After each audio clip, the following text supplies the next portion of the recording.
Welcome back to the channel. Today I will be doing my glow up beauty maintenance. About to head in. I have a facial and lash appointment to get to, and in a couple of days I am getting my hair done, so I'm gonna take you along. My hair is crazy, but what was crazy is that facial was amazing. My lashes look so good. I am so ready for Miami. I'm literally having such a good day. Like, the whole experience, so good. I tried the gua sha, which I guess that's why my face looks a little bit more slim. And now I'm going to head home.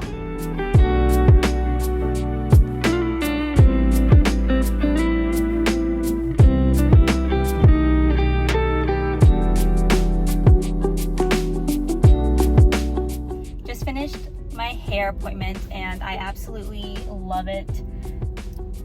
More blonde. Yeah, I'm obsessed. Now I'm going to head over to get my nails done.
Just finished taking pictures, but I didn't really update you yesterday because we were running around. This morning we got our coffee, had such a nice start to the day. Today we're kind of doing the same thing we were doing yesterday, just shopping and just going out tonight, so let's go.